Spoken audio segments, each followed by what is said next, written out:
Olá pessoal, tudo bem? Meu nome é Renan Ribeiro, estamos aqui em mais um vídeo e vamos falar um pouquinho sobre as diferenças das casas nos Estados Unidos e no Brasil. Houses in USA and Brazil.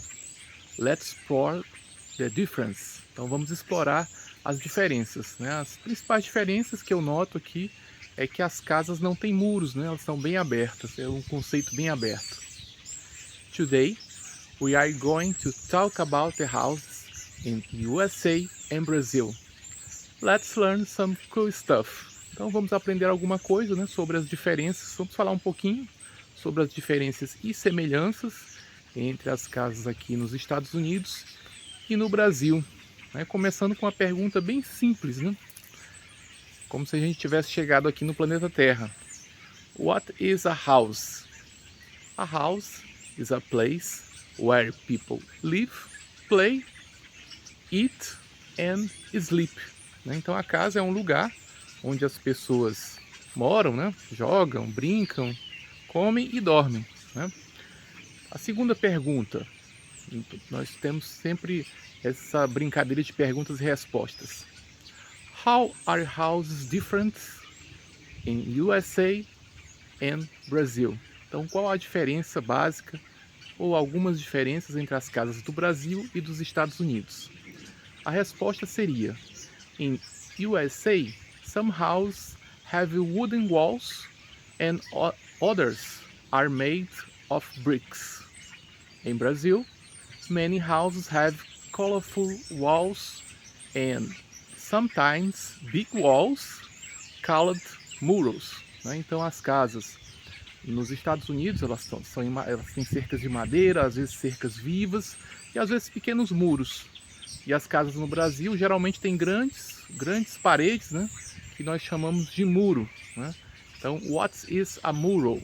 Um muro, né, a mural is a big wall around the house. Então é uma grande parede, uma parede muito alta que fica cercando a casa.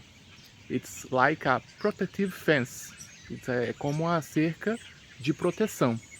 No Brasil, geralmente, as casas, a não ser aquelas em condomínios fechados, são cercadas por muros. Né? E aqui você vê as casas geralmente sem muros, ou com pequenas cercas, ou com pequenos muros.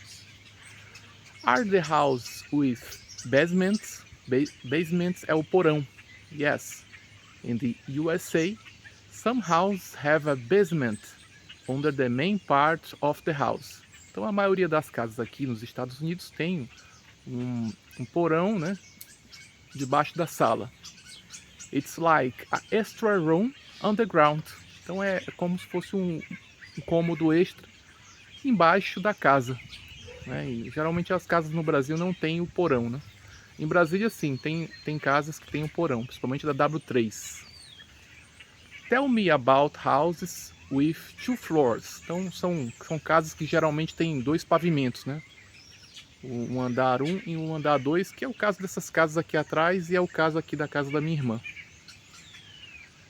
Então a resposta: houses with two floors are called two-story houses. They have stairs to go up and down. Então elas têm os quartos, geralmente são os quartos acima, né? Os dois banheiros, e abaixo é a sala, a cozinha e o deck. Are all houses in the USA made of wood? Então as casas, a maioria são em madeira, né? Mas não, tem casas também muito antigas que são em tijolos também. No, some houses are made of wood, but some are made of strong bricks too. Então muitas são feitas de tijolos, né? Tijolos bem fortes, é uma construção bem robusta. Can you find colorful houses in the USA? Geralmente as casas são branquinhas, né? Não tem muitas cores. Isso é mais no Brasil, mas nós podemos sim encontrar essas casas aqui. Yes, you can find colorful houses in some parts of the USA, just like in Brazil. Principalmente naquelas cidades mais litorâneas, mais tradicionais, né? Elas têm mais turísticas, elas são coloridas, né? Elas podem ser coloridas também. E aí você tem várias influências. Mais uma pergunta. What is special about houses in Brazil? Qual o fator especial nas casas do Brasil? Houses in Brazil often have vibrant colors and pretty gardens. And, claro, né? And murals keep them safe. Né? Os muros que nos mantêm seguros, né? Nós temos outra cultura e cada país vai se adaptando à sua cultura específica. Ok? Então é isso, né? Nós aprendemos algumas coisas sobre as semelhanças e diferenças de casas no Brasil e nos Estados Unidos. We learn lots about houses today. Some houses have wooden walls, some are made of bricks, and some have big murals, como no Brasil, né? Two-story house and even basements are so common também, are so cool. Thanks for watching this video. I see you in the next video. Bye bye, tchau tchau. Nos vemos no próximo vídeo. See you soon. Bye bye.